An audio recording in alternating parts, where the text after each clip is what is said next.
The Sassy Show is thrilled to partner with Joy Club as our sponsor for this series. Now, Joy Club is an online sex-positive community bringing curious, kinky minds together to connect, learn and play. If you're looking to spice up your social scene or host a sultry event, then Joy Club is a brilliant way of making an impact. But it's not just all about events, honeys. It's also a brilliant way to connect with like-minded individuals who share your passions and maybe even your deepest, wildest fantasies. So whether you want to explore those desires, make meaningful connections, or showcase that uncensored sass, Joy Club has created a safe and welcoming environment for you to do just that. So dive into the world of Joy Club by visiting joyclub.com and let the fun begin.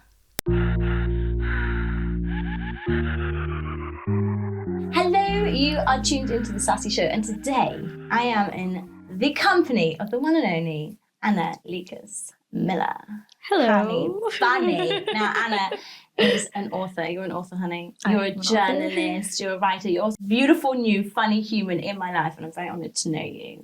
Likewise. No pressure to be funny now. Be funny. Yes, we are here to talk about lots of things. One being your book, your very fabulous book. But I thought we could start by you introducing yourself and telling our beautiful audience how you would describe the things you do. Yeah.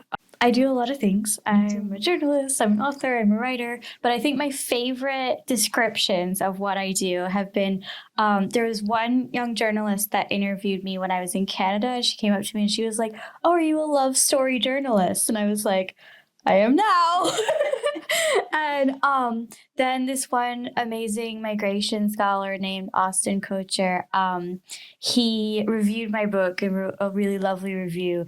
And he credited me as being the one to spice up migration stories with tales of love and romance. And I was like, I'm the one that spices up the academy. So I would like to be known as the one who spices up migration and politics and sort of apocalyptic times with tales of love and romance.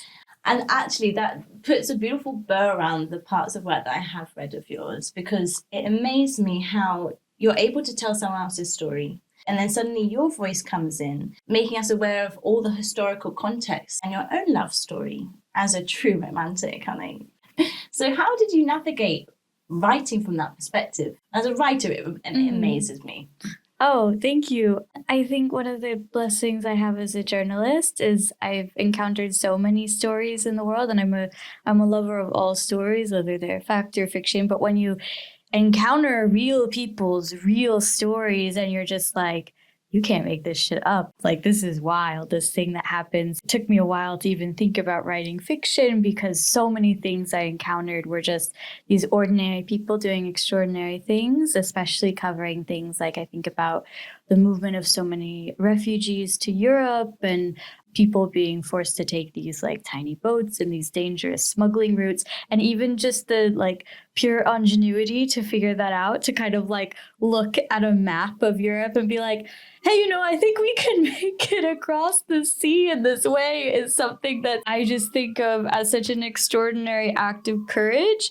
Often you see something like that being demonized in the mainstream media as like, oh, they're illegal immigrants or they're crossing a border illegally or something, when actually they've not been given the right of freedom of movement purely by an accident of birth, of where they were born, the way that you as a British person, myself as an American person, have a good passport and can kind of more or less go wherever we want, unlike people from war-torn countries who are then seen as refugees who should not be given those same rights. And to sort of say, well, fuck that, we're not going to deal with that system, we're going to challenge this system, I think is such an extraordinary act of courage. So that's just, one of many things that I encountered as a reporter, both in the stories I was doing and in the friends that I made and in some of the stories that are in this book.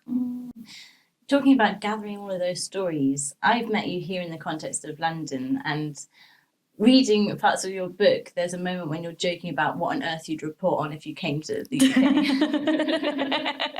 And I know that you found a lot to report on. But it was interesting thinking about that as a reality, being in a country where there's a lot of war happening and displacement of people. And now you're here. So how have you found the environment changes the way that you work, what you focus on? Oh, that's interesting. I mean, a huge reason why I was drawn to report in the Middle East in the first place is because I'm Lebanese American. I sort of grew up in the US after 9/11 amongst this sort of demonization of Arabs and of the Middle East. And of course, I had these two places that were both a part of me. And I was sort of like, hey, Americans should just, know that, like, we're great, we're funny, we're cute. And so that's a huge reason why I went to the Middle East, is to prove how cute I was. And yeah, so I wanted to bring stories of kind of ordinary people. And of course, I felt a huge connection to people when I was in the Middle East because we shared a culture in so many ways, but we didn't share an upbringing. And, because I got to grow up sort of being told like, oh, I could do whatever I wanted. I'm American, the American dream, blah, blah, blah. And when you are growing up and then, your country is suddenly shattered by war, or you're growing up and let's say you're, Palestinian growing up somewhere where you don't have any rights because you're seen as stateless or something like that. It's just an incredibly different way to grow up. So I wanted to show those stories and show that these types of things are not the fault of people, but the fault of systems. And there's, an absolute abundance of stories like this in the Middle East. And like, not just stories that are like complete doom and gloom, even though it might feel like this. It's sort of this amazing ability that people have to find the humor in it and to find the absurd humor. And I mean, a huge beating heart of the book is just like every ridiculous thing that my partner Salam has said over the years, like pointing out these absurdities and stuff. So, I don't want to make it sound like I'm just reporting on doom and gloom all the time. Like what I'm really attracted to in people and the stories that I report is this like amazing resilience of the human spirit and amazing resilience of the sense of humor. So then, the idea of being in London and in the United Kingdom, where I sort of had this image of it like it was just this very sort of prim and proper, buttoned up kind of a plate. I think because I'm American, so we're all just like the Queen. I was sort of like, oh my God, whatever is gonna what are the stories even going to be there? But when I came here, it was in, at the end of 2017. It was between when Brexit had been voted on and between when it had been implemented.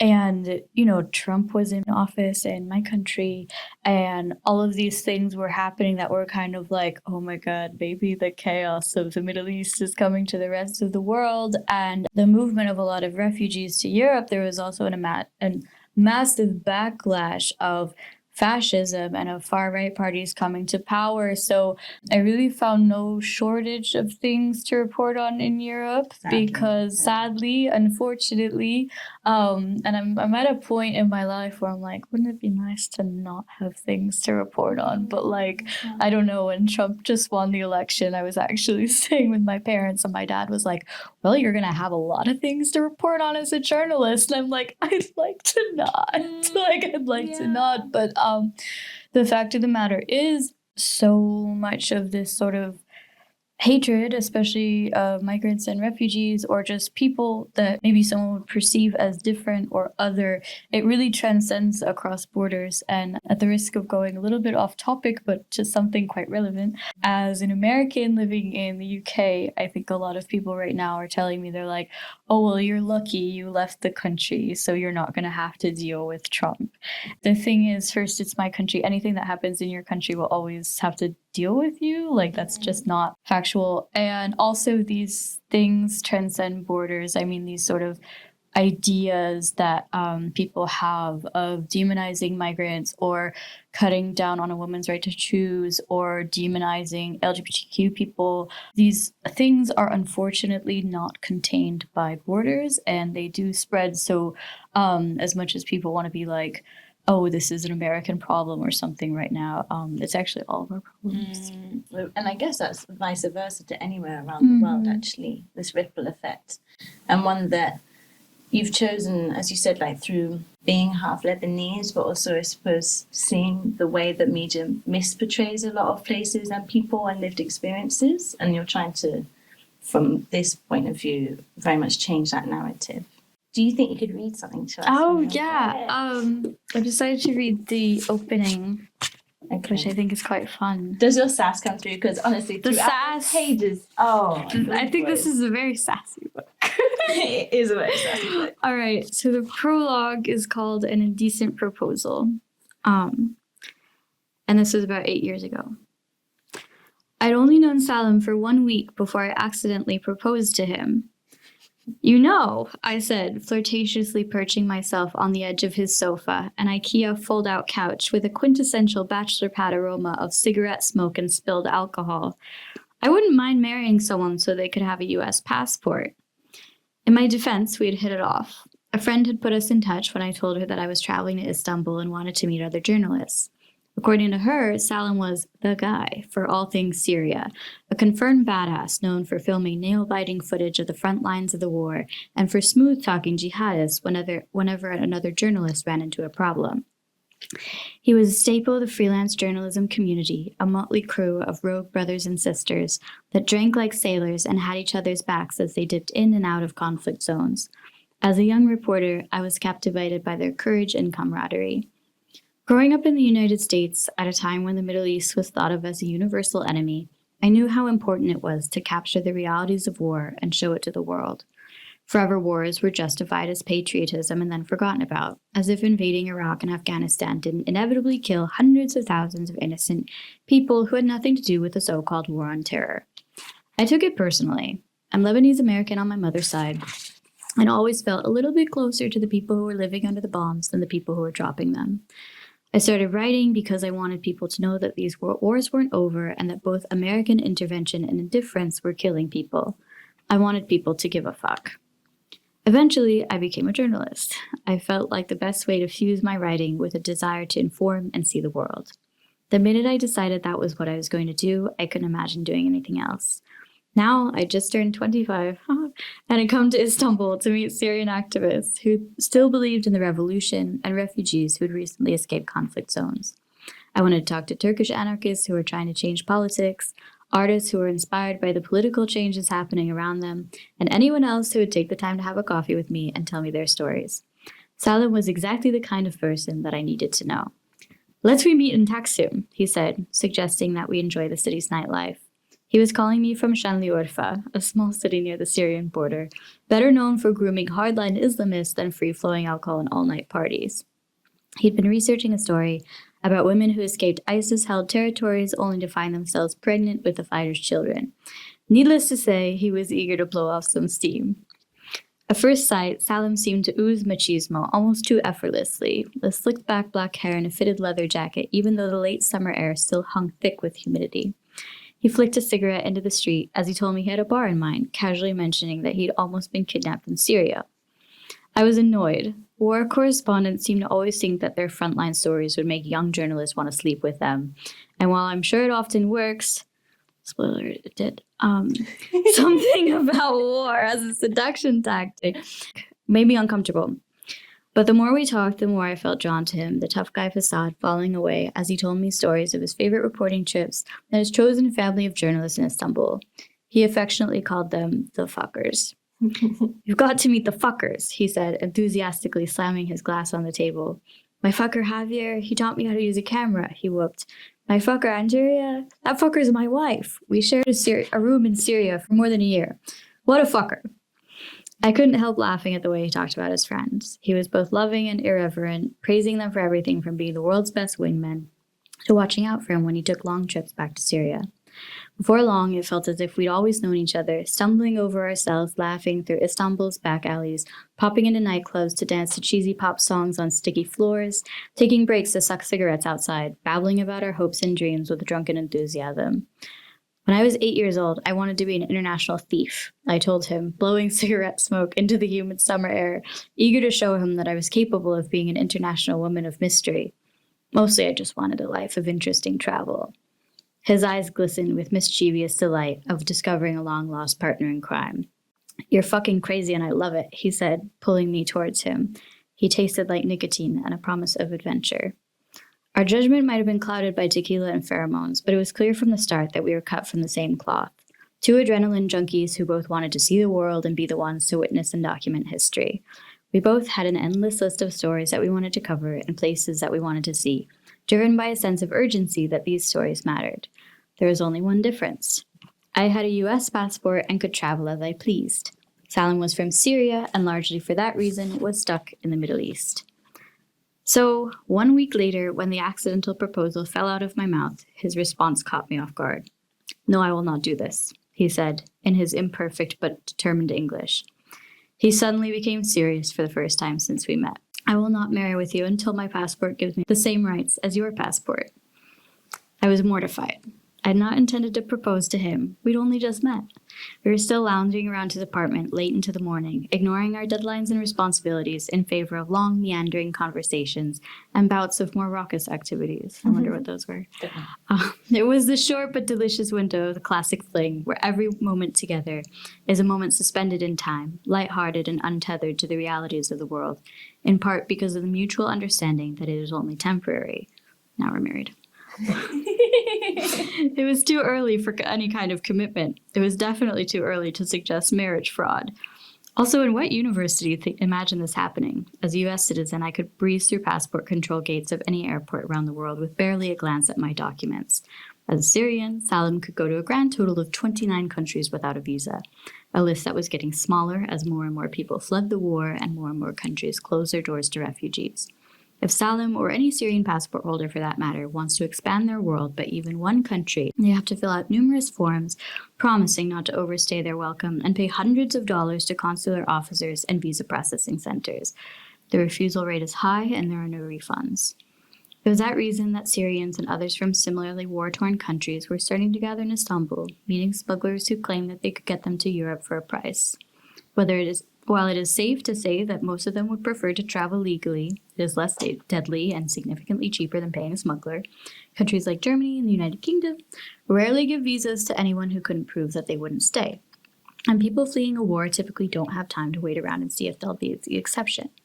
So more and more people had started taking matters into their own hands, purchasing bright orange life jackets from sporting supply shops, using Google Maps to navigate the stretch of sea that separates the westernmost point of Turkish coastline from the nearest Greek island. But taking matters into your own hands could have deadly consequences. Just a few days before I met Salam, photojournalist Nilüfer Demir captured the moment that 3-year-old Aylan Kurdi's lifeless body washed ashore on a Turkish beach, showing the world exactly what fleeing a war looks like. It was easy to imagine Kurdi's mother dressing him in a red sweatshirt and little blue shoes, taking him in her arms as they boarded a rickety fishing boat, hoping to reach the Greek island of Kos and start a new life. Now his sweater was matted against his body with salt water. If Kurdi's family had been allowed to board a plane, he would probably still be alive today. For me, the logic was simple. Marrying someone for a passport was a way to balance out a fundamentally unbalanced world. For Salam, it meant accepting that the world had to be this way in the first place. Thank you for sharing that. I think one of the biggest things for me was a shift in perspective. Hearing the stories and the realities of so many people around the world, and then we sit in our everyday life and complain about a gas bill being a bit high, or the postman not knocking on your door. And it really puts things sort of into a different perspective. How do you manage and hold all those different stories, as well as someone who's close to you, like your partner's lived reality compared to your own? I think that was a thing, and maybe it continues to be a thing in some ways, in terms of that perspective, to come here and be surrounded with so many white people problems. We're just is that a problem sometimes? Or sort of making new friends and kind of learning about people's lives. And then what's funny about assimilating into a new country is then you start to have the white people problems, I remember a lot of visa issues and didn't know if we're going to live in the same country, which is a huge issue. And a lot of people have this problem Like, I remember writing him a note when I was going somewhere where I was like, someday we'll just have financial problems. And then, London's really expensive. And I was like, look at us and our financial problem. We made it, baby.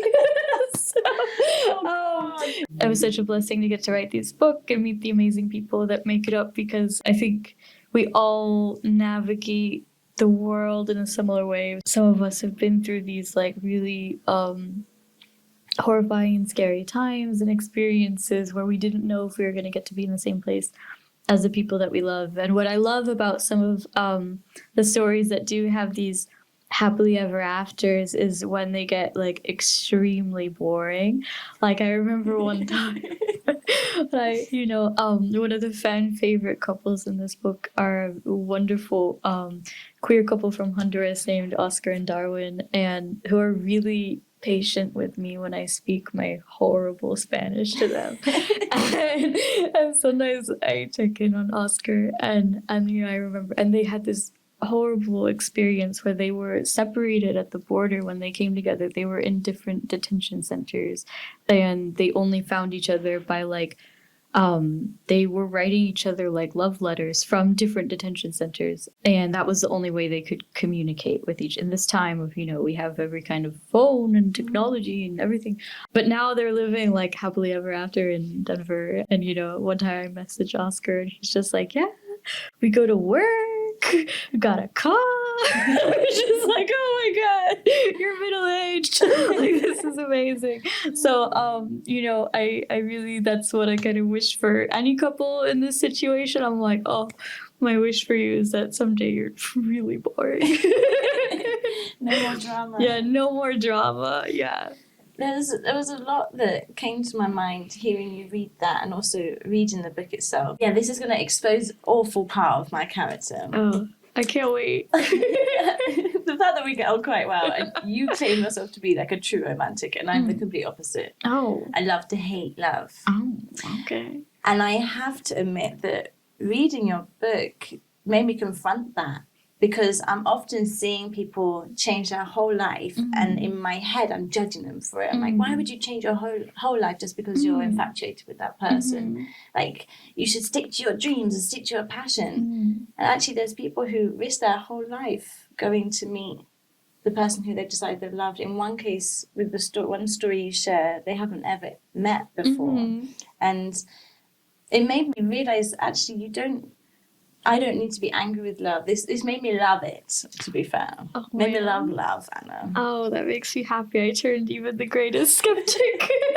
I mean, the thing is, though, is like, okay, I know I come off like, oh my god, I wrote a book about love. Like, I'm like a very romantic person. But I remember the day the book came out, and like my agent was like hyping it up on Instagram, was like, by a true romantic, Anna Lekas Miller. I was like, ew, I'm not a true romantic. and I think and part of that is because, I did grow up in this like be a feminist, individualistic culture where it's sort of like, don't put aside your dreams for any man or woman or partner, whatever. When I was confronted with the fact that if I was going to make a relationship work, I had to move. I had to make a big change to my life. That was a really big moment for me because it had to go against this thing that I thought was the way to be. And that opened me up a lot to being like, you know what? It's okay if maybe you make a decision that's about love and not about your career. I used to be like really kind of like traumatized when I saw women doing that because I was like, you're gonna derail your entire... I can't help shifting. That's what I've still got in the back of my mind. Yeah, I had it too. And I still do sometimes because I also don't think you should do this for just anybody. Like, you have to do it for someone who's quite special, right? Like, you can't just like go uprooting your life for anyone that you meet on the apps. But yeah, it was a big growth moment for me when I did that, and sort of having the privilege to meet other people who took in a huge chance on love kind of helped me do that too. Gave me other heroes to look up to, heroes and role models of people who'd done that, when maybe beforehand my hero or role model might have been someone who was like, a super career woman or something. And not that I don't have respect for that. I do, and I love any kind of, powerful woman, especially. But it just showed a different way to be, which can also be really beautiful. And also it can create an alternative journey and stuff too. Like, I think this the fact that I did decide to move to Iraq and then the UK to be with Salam and make our relationship work, that showed me that I want to focus on stories about love and hope, and that helped. I think that made me different than a lot of conflict reporters who are like, I'm here to report the war. And I think people can relate to these stories of love and hope.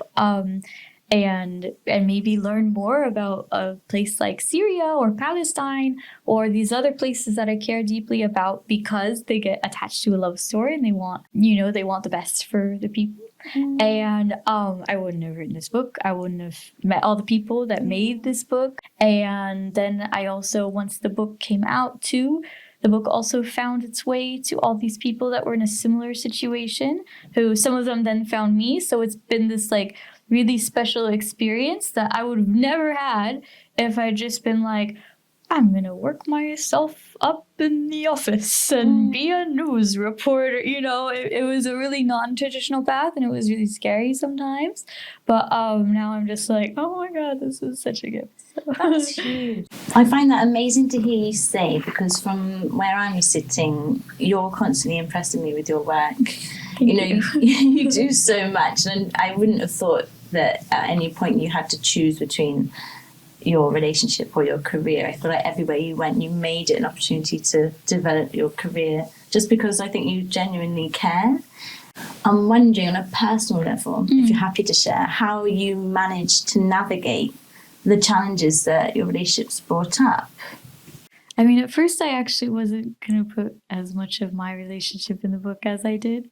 This was my brilliant agent Rachel's idea. She was like, it needs a narrative arc, and the narrative arc is you. And I was like, but I'm a journalist. I am but a fly on the wall. Like, I wanted it to be sort of this book of vignettes, and then it became this book where my story is tying these vignettes together. And so that was to go from just being like, oh, tell me all of your story or whatever, to being like, oh, now I'm gonna share this. It was hard at first, because I think at first I was like, oh, well, I want people to see people in this kind of love across borders relationship as like, we're the good guys and like just love us and blah blah blah. And then I realized it was a lot more interesting if I shared these kinds of imperfect things, or moments when me and Salam might have had an argument, or moments where there was tension within our relationships and the relationships surrounding us. And I guess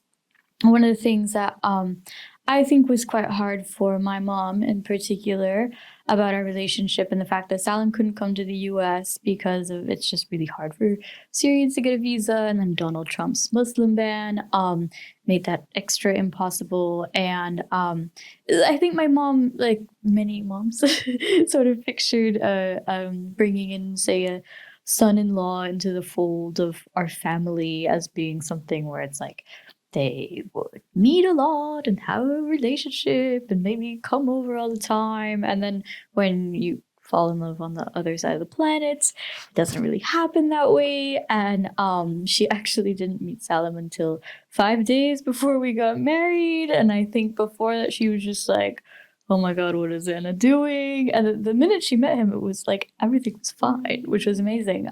Which usually is the case. Can I just say, I feel like there's a lot of panicky parents who are like, you're doing what? And it's like, like the about face was so funny. I remember she would just like gave me like, she went on just like a monologue about like all of our like extended relatives that would love him and like what they would love about him, and they'd had dinner. I was just like, wow, he like really made a good impression. That's besides the point. But I think, I did want to speak to that experience, because I think, it's not just our partners that are part of our lives. It's also our family members, it's our friends, it's our communities more broadly. And I wanted people that maybe weren't having this relationship in their romantic lives, but maybe their children or someone that they were close to also kind of have an understanding. And another wonderful woman who found me through the book, who runs this amazing organization called Insight Collaborative, her name is Maddie, is, you know, she found me and she reached out to me. She was having one of these relationships, and her mom actually joined the book club because her mom wanted to understand more of what she was going through. And at one point on one of the book clubs, both of our moms were on the call. So I was like, oh, it's cool to kind of bring together lots of people who maybe are not in the relationship themselves, but have experienced this ripple effect of like, oh, it's hard to, you don't necessarily have this typical family life of like the family growing and everyone coming together and like, you know, Christmas and like all these types of things. But that doesn't mean that you're not a family. That doesn't mean that this person isn't your son-in-law or someone that you love. And that doesn't mean that you can't have like a very unique relationship as well. Fun story about Salam and my mom. Yes, please. That's not in the book. Is so I mean they've now met in real life all of twice. You know, I mean extended visits on my mom's part, so they've spent some time together. But you know, my mom's Lebanese American, Salam's from Syria, and I refer to both of them as like my Arab mom, because they're both insanely overprotective of me. And it's gotten to the point where I got in a really dumb fight with my mom one time when I was visiting. She just didn't want me doing something, like she thought I was going to get in a car accident basically. And then I complained to Salam. I was like, oh my God, my mom is driving me crazy, blah, blah, blah, blah. Salam took my mom's side and Salam was like, well, you're a terrible driver and that car is old. I like at that point, like Salam, they liked each other, but they were like, it was like a normal relationship. And then I told my mom that story and my mom was like, I love him. Just like, it was like intense. Like, so baby. Be careful what you wish for. You drive very fast. I love that. We do have them in the room. Yeah. On the camera. Yeah. Doing all Salam's listen to all of this. Always in the know over there. It's so interesting because I know you two in a personal setting. Yeah. We're not professional. We're usually quite silly, I would say. Silly beings. Yeah. But then what you do and what you do work on, especially your Instagram, the things that you two create, it's very informative. It grabs your attention, but at the root of it is some very serious topics and serious matters. So to offset that seriousness, you are on the Sassy Show. Anna. Yes. What does your sassy side look like, Oh honey? my gosh. I love your very wide and encompassing definition of everything that it takes to be sassy. Yeah, I think like finding joy and happiness and pleasure and love in the world when really have a lot of shit going on, especially this year. Don't get me started.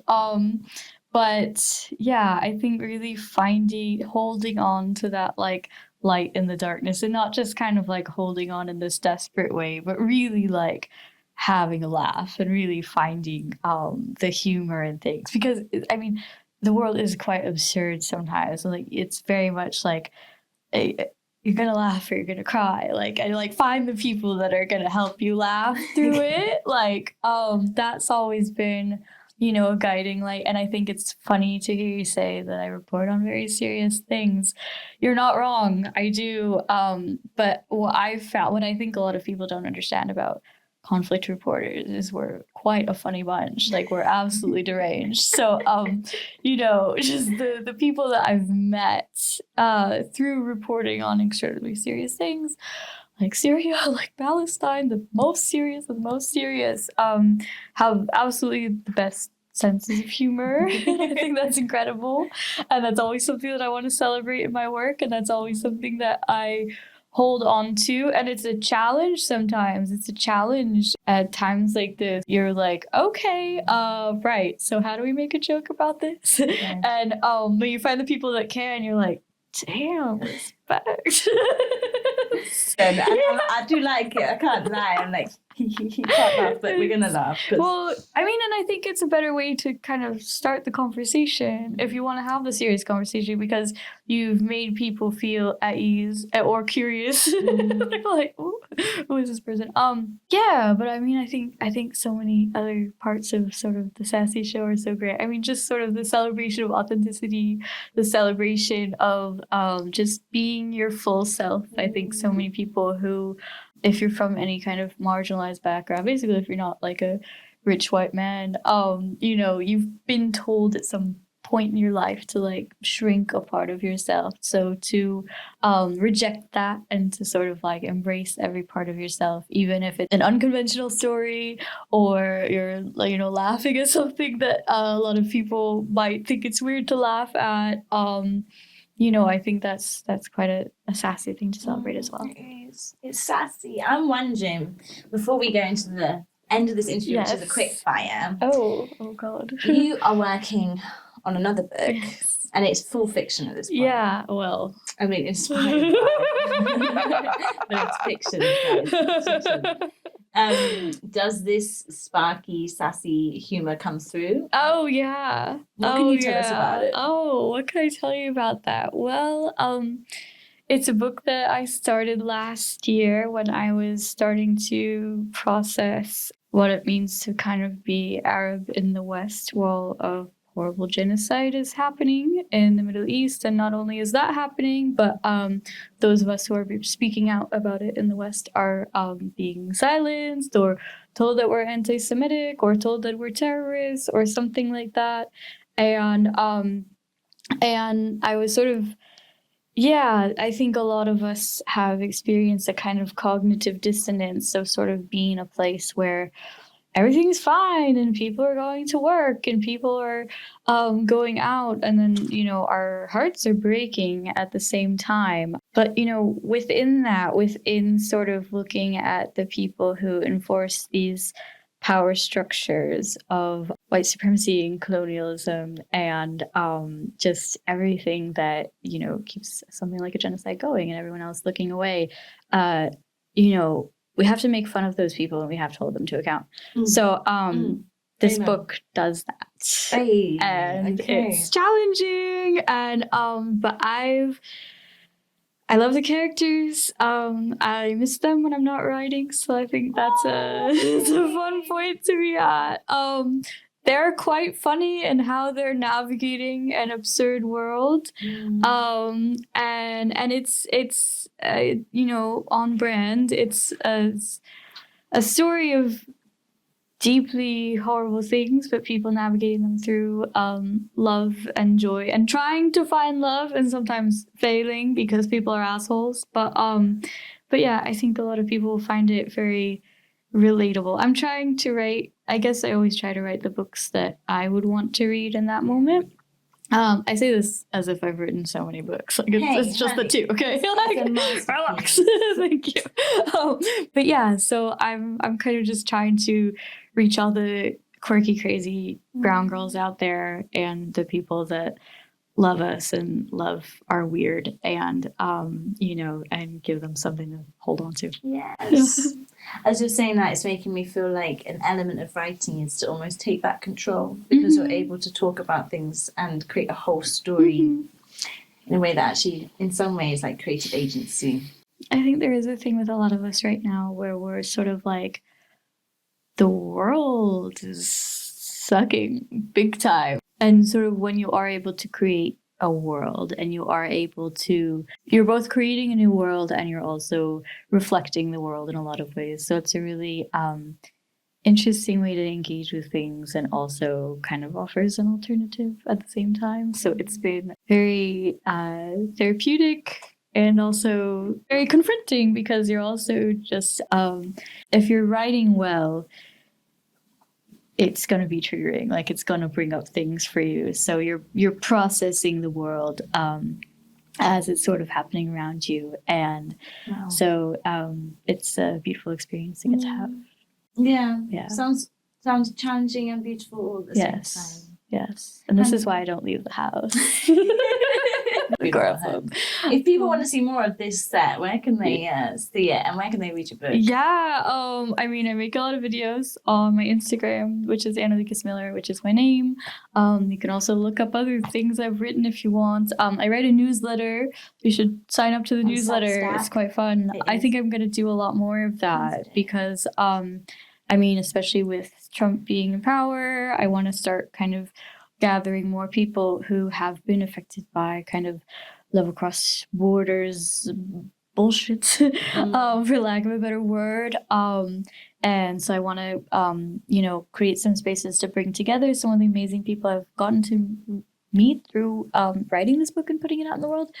If you want to be part of that, get in touch. Where can they get my book, right? The book is available wherever you get books. I quite recommend bookshop.org because it donates some money to independent bookstores, which I think are very important right now. You can certainly buy it on Amazon, though I would like to encourage you to find an alternative. Yeah, but bookshop.org, it ships both in the US and UK. Buy the book, babies! And what is this shiny award? This is new. It just won the Arab American Book Award for creative nonfiction, which is very exciting. So huge thank you to the Arab American National Museum for recognizing it. And, I hope that maybe their endorsement means something. It does. To you. Everyone's endorsement, but especially them. It was a big honor to be recognized by my community in that way. So it was pretty cool. It is the quick fire round. Anna, it's the end. It's the end. Are you ready? Quick fire. Oh my gosh. When do you feel most confident? Most confident.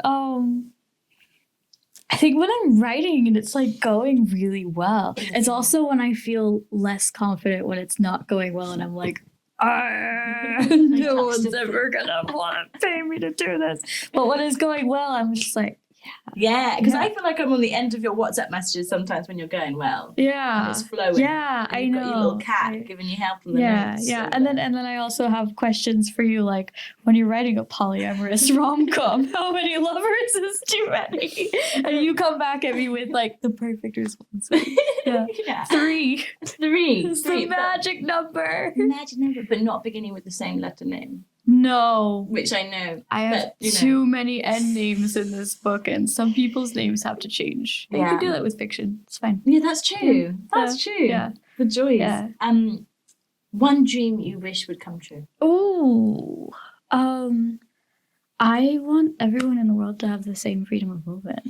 Like, I don't want to have had to write this book. Yeah. Which leads on to the next question, which I think would link. One law you want to change or a cause that's close to your heart? The cause that's close to my heart would be Palestine and free Palestine and what that means for, both Palestinian people and the wider Arab world and everyone who stands in solidarity. One key experience that shaped you positively? I would say, at the risk of being very cheesy, meeting my partner, Salam. Sticking his tongue out at us. What is the best thing about being you? Best thing about being me. I have quite a fun sense of humor. If you think I'm funny externally, you should see the inside of my mind and the things that I actually don't say because it's like too much. So it makes it fun to be me. So am I only getting like 40% funny? Yeah. 100%. I don't know if I can handle that, babe. Yeah. There's a reason why censorship is good. Bring back the censor. Yeah. Thank you, honey, for coming on the show. Thank you. This is so fun.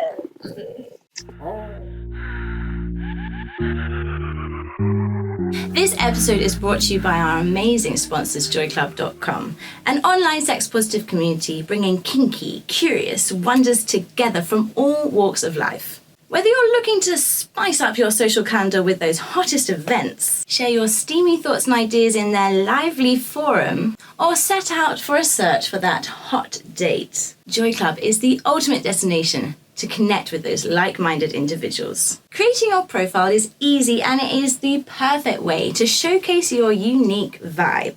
Share those sassy photos and explore topics that excite you. And dive into the welcoming community where learning, exploring, and pleasure is encouraged. So if you're ready to bring a little extra excitement and joy into your world, head over to joyclub.com and join the community today.